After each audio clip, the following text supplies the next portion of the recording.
Alhamdulillah, alhamdulillahilladzi farada alaina bil ibadah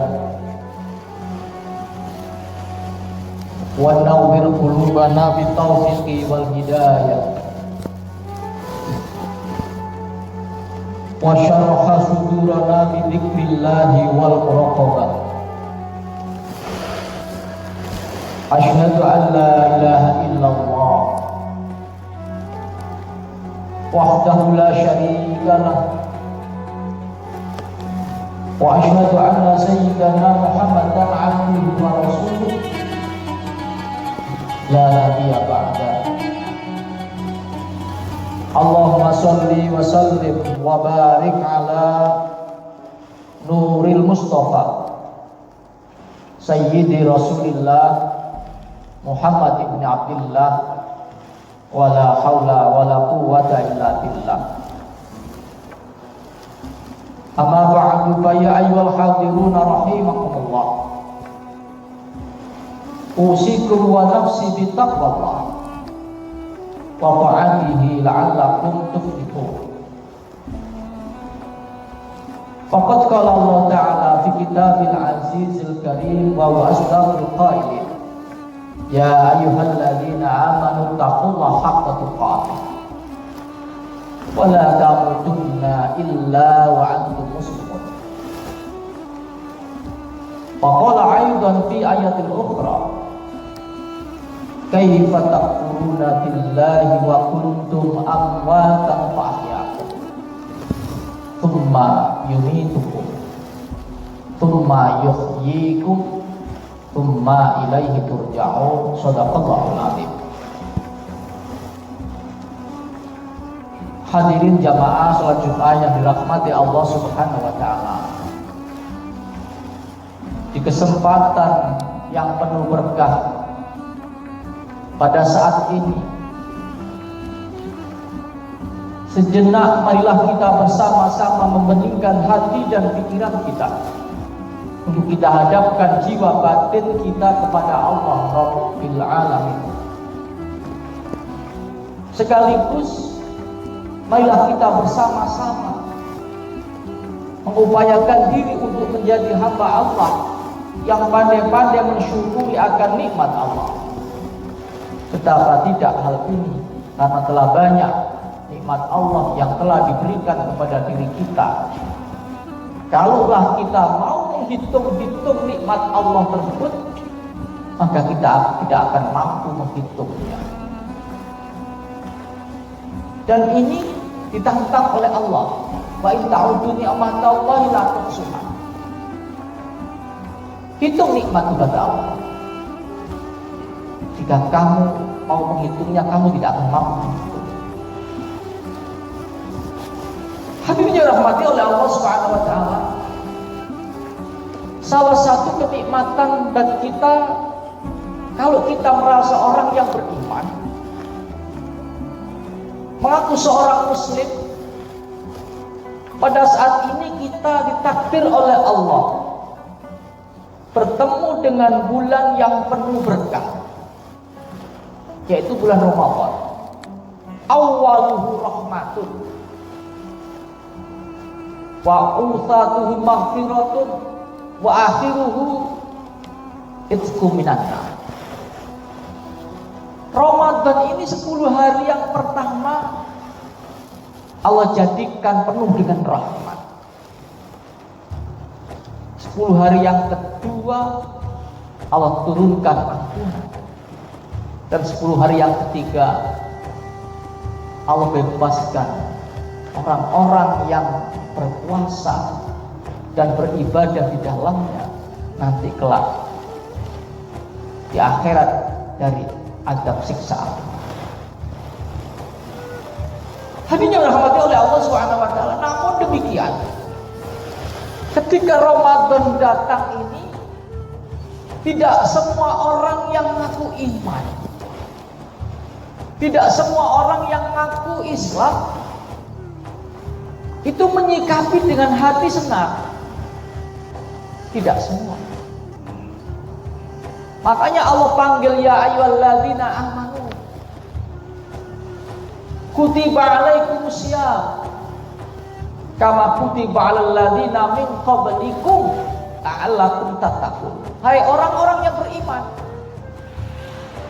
diwajibkan, diperintahkan bagi kalian untuk berpuasa ketika datang bulan Ramadan. Lu ngeten iki ditegesaken malih ambek Gusti Allah. Kama kutiba alal ladzina min qablikum. Umat-umat terdahulu juga demikian sebelum kalian. Sebelum Nabi Muhammad. Ya. Kalau Ramadan datang, melakukan puasa. Kutiba alladzina min qablikum. Umat-umat terdahulu ada juga yang melakukan puasa. Ya. Niki ndodono bahwa ada orang-orang yang ngaku iman itu kemudian datang Ramadan menyikapinya ada yang tidak dengan hati senang. Sampai Gusti Allah ndudui umat terdahulu yang ini untuk supaya kita semuanya ini menjadi tambah mantap imannya. Berarti gak mek aku tok. Ya. Orang-orang terdahulu juga diperintah. Umat-umat terdahulu juga ono sing diperintah poso. Apa manfaate? La'allakum tattaqun. Supaya kamu menjadi orang yang bertakwa. Ya. Hadirin dirahmati oleh Allah Subhanahu wa taala. Untuk itulah dalam sebuah hadis baginda Rasulullah sallallahu alaihi wasallam kemudian memberikan support.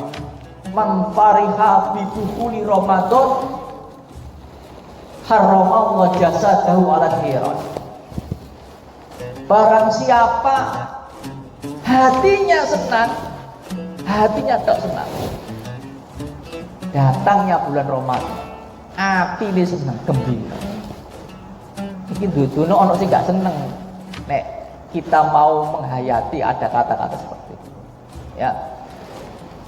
Man fariha bidukhuli Ramadan, barang siapa sing atine seneng, berarti ada yang gak seneng. Haramallahu jasadahu 'ala niran. Maka diharamkan jasadnya disiksa api neraka. Seneng tok. Ya. Ini belum puasa loh, masih seneng datangnya bulan Ramadan. Diharamnya jasadnya disentuh siksa neraka. Hadirin yang dirahmati oleh Allah Subhanahu wa taala. Ya kalau kita memahami hadis ini secara letter, nanti kita di akhirat akan dijauhkan dari adab siksaan. Ya. Tapi kalau kita mau memaknai hadis ini secara kontekstual, kehidupan di dunia ini,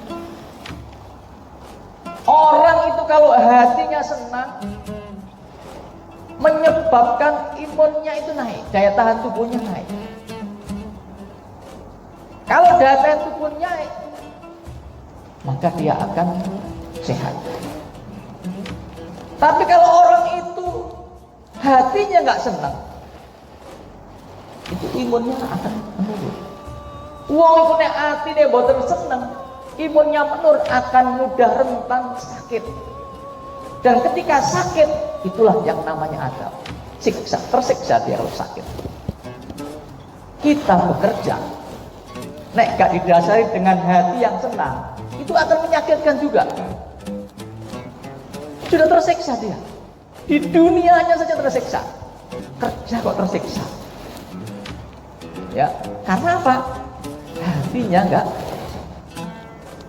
Orang puasa, orang ibadah, orang tarawih, dan ibadah-ibadah sunnah yang lainnya, kalau tidak didasari dengan hati yang senang, maka akan sakit semua. Percaya sudah. Ya. Ada orang mau puasa seperti ini kok tadi malam kok hatinya madurek. Aku nek poso, lemes tenan. Karena dalam teori apa itu? Law of attraction. Di dalam hati kita itu seperti ada channelnya. Kalau radio gitu ada channel, TV ada channel. Ya. Kalau kita memetak channel lemes, jadi lemas. Mindset kita harus yang baik. Kita petak, kita nanti kuat. Ya. Jadi kalau ada orang malam itu kok waduh alias kayak bisa alias kayak iso ngopi rokok. Loh gitu tuh nanti siang akan berpengaruh. Ya. Pikiran orang itu mempengaruhi. Menjadi dia tersiksa. Saya belum riset betulan ya. Saya beberapa kali itu mengamati niten. Saya naik mobil, sopir dengan saya itu. Ketika dites dengan apa itu? Suhu tubuh. Saya dites pasti suhu tubuhnya lebih tinggi sopir daripada saya. Ya. Itu berkali-kali. Ini hanya titen saja, saya belum riset betulan, tapi saya titen. Atau karena sopir itu terlalu apa? Serius, ya. Ya, karena nyopir sehingga mempengaruhi apa itu? Otaknya. Ya, kemudian itu bisa mempengaruhi tingkat daya stresnya. Ya, kalau daya stresnya tinggi, itu bisa mempengaruhi suhunya. Itu analisis seperti itu. Ya. Makanya orang-orang yang senantiasa hatinya itu senang, damai dengan mendekatkan diri kepada Allah, maka sehat. Kalau puasa itu didasari dengan hati yang senang, maka akan menyehatkan. Kanjeng Nabi matur, sumu tasihah. Berpuasalah itu menyehatkan. Ya. Dalam riset yang dilakukan oleh seorang guru besar, ahli psikologi yang kuliah di Fakultas Kedokteran, yang meriset bahwa orang yang dekat dengan Allah itu mempengaruhi kesehatan tubuh. Ya. Orang yang dekat dengan Allah itu mempengaruhi kesehatan tubuh. Saya belum pernah membaca sejarah atau belum menemukan sejarah Rasulullah itu sakit parah kecuali mau meninggal dunia. Ya. Kenapa? Sehat Rasulullah. Mengapa sehat? Padahal Rasul itu banyak tantangannya. Karena Rasulullah dekat dengan Allah Subhanahu. Ya. Sekelumit apa yang saya sampaikan ini semoga menggugah kita bersama di dalam menyambut datangnya Ramadan yang saat ini adalah awal Ramadan kita berpuasa. Mari kita dasari dengan hati yang senang, tulus, ikhlas. Kita laksanakan ibadah, ya. Dan kita sambil bekerja. Apapun pekerjaan kita, posisi kita, mari kita sikapi dengan hati yang senang. Insya Allah itu akan menyehatkan dan berkah. Saya sebelum jadi dosen, dari doktor, saya dulu lulus SMA, belum kuliah saya. Saya jadi penjaga sekolah. Setiap malam saya jaga. Lebih rendah daripada security satpam. Ya. Tapi saya sikapi dengan senang. Ya saya sehat. Ya.